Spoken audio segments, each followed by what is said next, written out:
తెలంగాణ జై కేసీఆర్ జై కేసీఆర్ జై కేసీఆర్ జై కేటీఆర్ మిత్రులారా అందరికీ నా హృదయపూర్వక నమస్కారం ఈ రోజు నా నామినేషన్ ప్రోగ్రామ్ కి విచ్చేసిన మరి పెద్దలు కాబోయే ముఖ్యమంత్రి బీఆర్ఎస్ పార్టీ వర్కింగ్ ప్రెసిడెంట్ మరి మాజీ మంత్రివర్యులు కేటీఆర్ గారికి నా హృదయపూర్వక నమస్కారాలు ముఖ్యంగా నన్ను ఆశీర్వదించి మరి నాకు బీఫామ్ ఇచ్చిన కేసీఆర్ గారికి శిరస్సు వంచి నా పాదాలు వందనాలు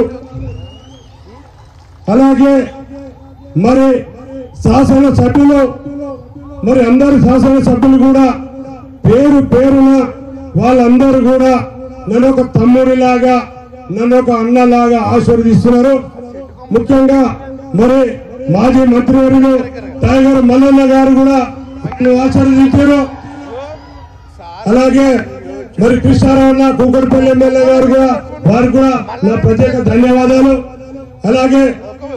అలాగే సుధీర్ రెడ్డి గారికి అలాగే మరి ఎమ్మెల్సీ రాజు గారికి అలాగే రాజశేఖర్ రెడ్డి గారికి అలాగే బండారు లక్ష్మారెడ్డి గారికి మరియు ప్రతి ఒక్కరికి నా అన్నదమ్ములందరికీ శిరస్సు వంచి వందనాలు ముఖ్యంగా వివేకానంద గారికి మా సోదరు కుతుబుల్లాపూర్ సోదరుడు మరి టైగర్ అత్యధిక మెజార్టీ స్టేట్ తెచ్చుకున్న వారు కూడా నా ప్రత్యేక వందనాలు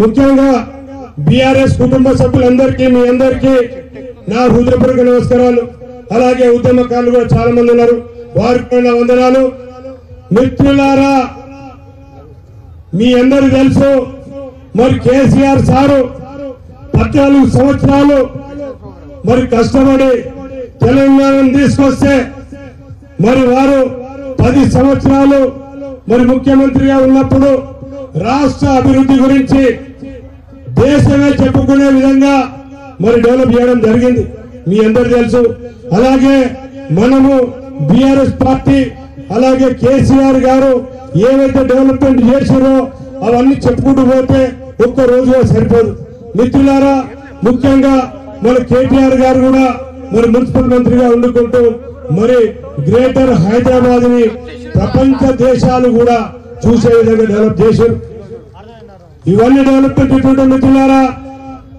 మరి చాలా మంది మాట ఉంది కేటీఆర్ అనే మాట ఉంది కాబట్టి మీకు ఎక్కువసేపు మాట్లాడకుండా ఒక 2 నిమిషాలు క్లోజ్ చేస్తున్నాను గురాయించేస్తున్నాను మిత్రులారా మీ అందరూ తెలుసు మరి రేవంత్ రెడ్డిని కొడంగల్లో చిత్తుగా ఓడగొడితే మరి రేవంత్ రెడ్డిని మన మల్కాజ్గిరి ప్రజలు ఆశీర్వదించారు ఏమనుకోని ఆశీర్వదించారు ఏదో గొంతు చెప్తున్నారంట ఏదో పెద్ద గొంతు అంట మరి పార్లమెంట్ లో మన గురించి ఆలోచిస్తారంట మన గురించి కొట్టాడతారట అనుకున్నాం ఏమి చేయలేదు మనకు ఏమైనా చేసినా మిత్రులారా ఏ ఒక్కసారైనా మన మల్కాజ్గిరికి వచ్చిరా ఏ ఒక్కసారైనా మెడ్చల్కి వచ్చిరా ఏ పనులన్నా చేసిరా ఎవరినన్నా పట్టించుకున్నాడా ఎవరితోడన్నా మాట్లాడిందా ఎవరి సమస్యలను తెలుసుకున్నాడా మిత్రులారా మరి రేవంత్ రెడ్డి అనేటాయన 5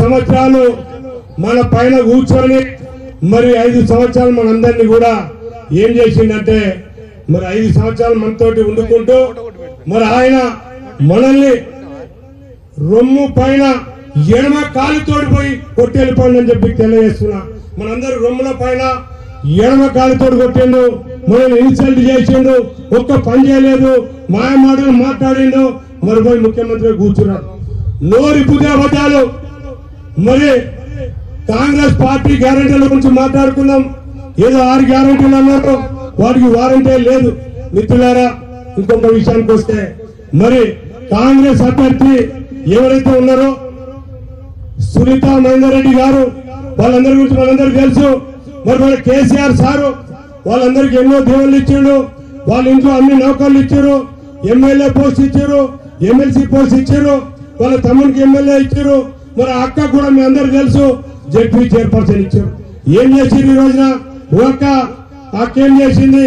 మరి ఎందుకు ఆమెకి మల్కాజిగిరి మీద ఏం అవసరం? మల్కాజిగిరి మీద ఆమెకి ఏమైనా ఓటు హక్కు ఉందా? ఇక్కడ ఆమె దగ్గర కన్నా వచ్చిందా? మిత్రులారా, అన్ని పోస్టులు సరిపోవని చెప్పి ఆ అక్క మళ్ళీ ఈ రోజున మరి ఎంపీ పదవి కూడా కావాలని చెప్పి వస్తుందంటే గుర్తు చేసుకోండి సోదరులారా.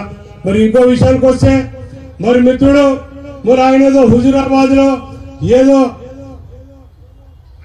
వాళ్ళగా ముఖం పెట్టుకుంటూ అక్కడంతా తిరుక్కుంటూ ఆయన కూడా మీ అందరు తెలుసు ఈటల అందరి గురించి ఆయన కూడా బాగుపడేది మన కేసీఆర్ సార్ తోటే.